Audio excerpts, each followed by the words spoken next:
सिंधुदुर्ग जिल्ह्यातील मालवणमध्ये एका घरावर आकाशातून बर्फाचा गोळा पडला, होय तब्बल 20 किलो वजनाचा। ही बातमी संपूर्ण महाराष्ट्रात व्हायरल झाली। आकाश स्वच्छ होतं, कुठलाही ढग नव्हता। अचानक एक गोळा आला, एका गरीब व्यक्तीच्या ज्याचं कौलारू घर होतं ते कौल फोडून तो घरात खाली पडला। खाली मातीच असल्यामुळे मातीमध्ये देखील मोठा खड्डा पडला। आवाज इतका झाला की गावातले सगळे लोक गोळा झाले। प्रत्येकाला प्रश्न पडला, जर गारपीट म्हणावी तर सगळीकडे बर्फ पडतात, तर एकाच घरावर कसा काय बर्फ पडला? हे व्हिडिओ व्हायरल होताच काही लोकांना वाटलं की खोटं सांगतायत, यांनी फॅक्टरीमधून विकत आणून ठेवला असेल। पण मग खड्डा कसा काय पडला आणि कौलाला इतकं मोठं भगदाड कसं काय पडलं? ही बातमी त्या गावात न राहता सगळ्या राज्यात पसरली, देशात पसरली। त्यानंतर काही तज्ञ लोकांनी, पत्रकारांनी तिथे भेट दिली। त्यांनी तो बर्फाचा मोठा ढेप पाहिला, तज्ञांनी पाहिला आणि त्यांच्याही पायाखालीची जमीन सरकली। ही घटना प्रचंड दुर्मिळ आहे, पण तब्बल 8 वर्षांपूर्वी ही घटना आणखी एका ठिकाणी महाराष्ट्रात घडली होती। 2018 साली अहिल्यानगर म्हणजे त्यावेळेस अहमदनगर जिल्ह्यातील श्रीरामपूर तालुक्यामध्ये एका गावात एक 20 किलो वजनाचा बर्फाचा गोळा एका शेतात पडला होता। तेव्हा तीही बातमी त्यावेळेस प्रचंड व्हायरल झाली होती। त्यावेळेसही प्रचंड दुष्काळ होता आणि त्या दुष्काळाच्या वातावरणात अशी गार पडली होती। मग नेमकं याचं कारण काय आहे? शास्त्रज्ञांनी याचं कारण लवकरात लवकर शोधून काढण्याचा आदेश देण्यात आला आणि अखेर याचं कारण समोर आलं। लोकांना वाटत होतं कुणीतरी मुद्दामून फेकला असेल, किंवा काही लोक म्हणत होते ते विमानातून खाली पडला असेल, तर काही लोक असे म्हणत होते की दुसऱ्या देशाने काहीतरी प्रयोग केला आणि तो फसला आणि तो त्यांच्या घरावर पडला, तर काही लोक असे म्हणत आहेत की जे पैसेवाले उद्योगपती आहेत, जे अब्जाधीश लोक आहेत, तर त्यांचा हा एखादा प्रयोग असणार आहे। तर असेही त्याच्यामध्ये बोलले जाते। पण अखेर या बर्फाच्या गोळ्याचं खरं कारण समोर आलं। ते कारण इतकं वेगळं आहे की जे समजून घेण्यासाठी तुम्हाला 10वीच्या विज्ञानाच्या पुस्तकातला धडा आठवावा लागेल। हे आपण 10वीला शिकलो आहोत, पण आपण ते विसरलो असल्यामुळे आपल्याला ते लक्षात येत नाही। तर मग काय कारण शास्त्रज्ञांनी याचं सांगितलं आहे? हा बर्फाचा गोळा नेमकं कुठे तयार झाला आणि त्याच घरावर कसा काय पडला? आकाश स्वच्छ असताना असे बर्फाचे गोळे कसे काय पडतात? नेमका हा गोळा कुठे तयार होतो आणि हा कुठे पडणार हे कसं समजतं?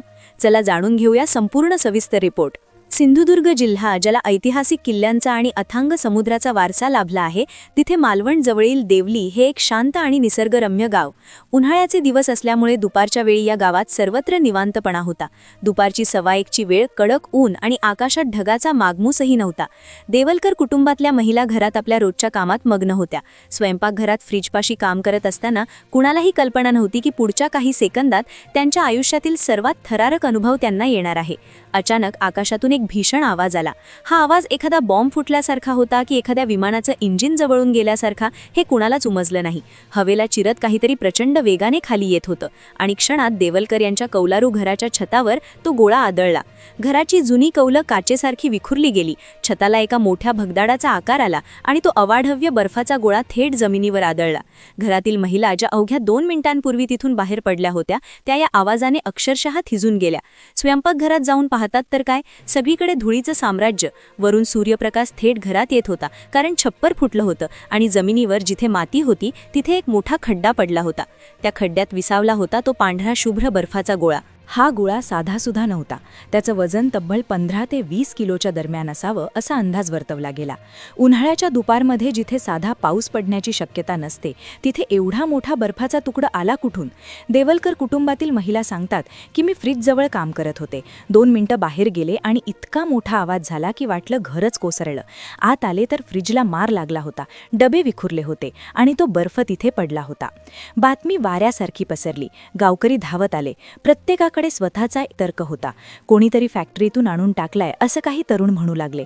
पण मग प्रश्न हा होता की वरून पडताना छताची कौलं कशी फुटली आणि जमिनीवर खड्डा कसा पडला?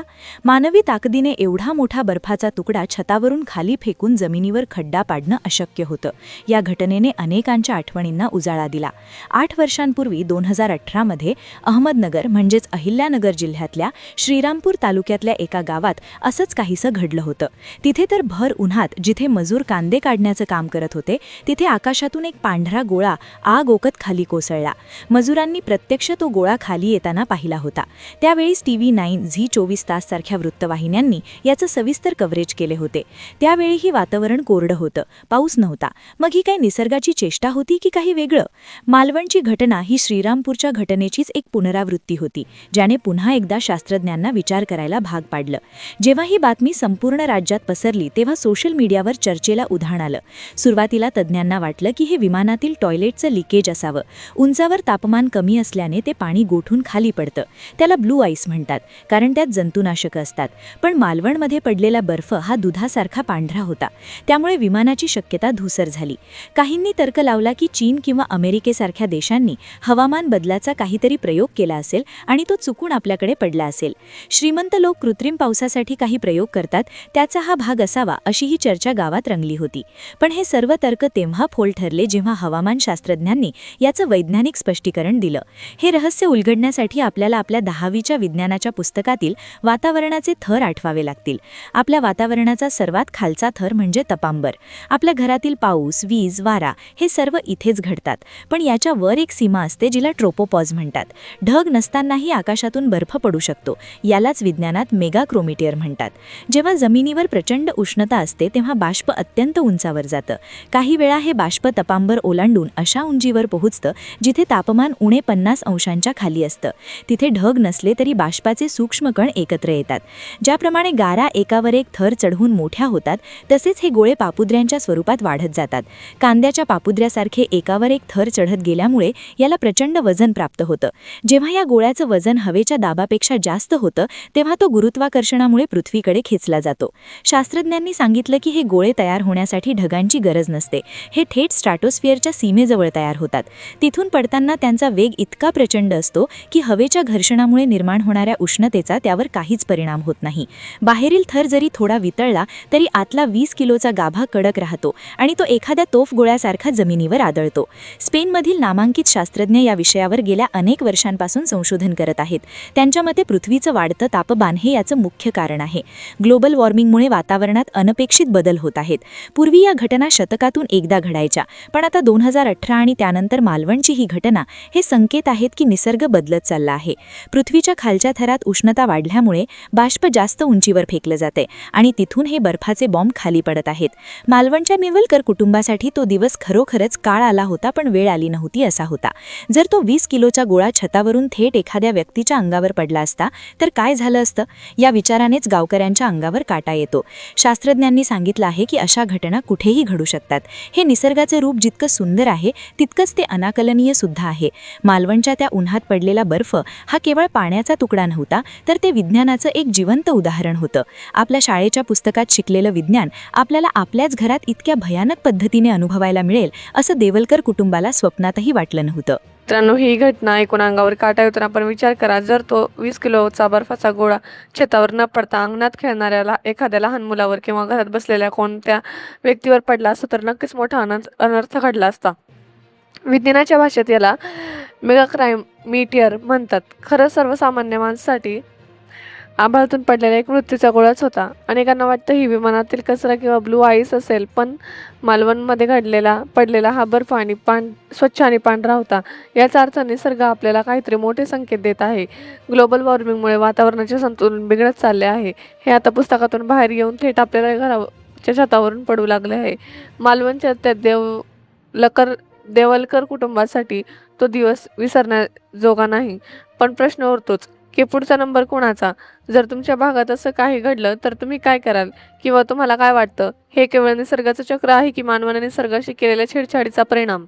तुमच्या प्रतिक्रिया मला कमेंटमध्ये नक्की सांगा, कारण तुमचे मत या विषयावर खूप महत्त्वाचे आहे. प्रेक्षकांसाठी स्टेप बाय स्टेप मार्गदर्शक. जर तुम्हाला तुमच्या परिसरात अशी एखादी खगोलीय किंवा विचित्र घटना दिसली तर काय करावे? या स्टेप्स फॉलो करा. सुरक्षित अंतर ठेवा. पडलेली वस्तू नेमकी कोणती आहे, काय आहे हे माहीत नसल्यास तिला लगेच हात लावू नका. वस्तू सुरक्षित ठेवा. जर तो बर्फ असेल तर त्याचे नमुने वितळण्यापूर्वी एका प्लास्टिक पिशवीत भरून फ्रीजमध्ये ठेवा. शास्त्रज्ञांनी तपासणीसाठी याची मदत होते. व्हिडिओ आणि फोटो काढा. घटनेचा आणि आजूबाजूच्या परिस्थितीचा उदाहरणार्थ छताला पडलेला भगदाड किंवा जमिनीचा खड्डा स्पष्ट व्हिडिओ बनवा.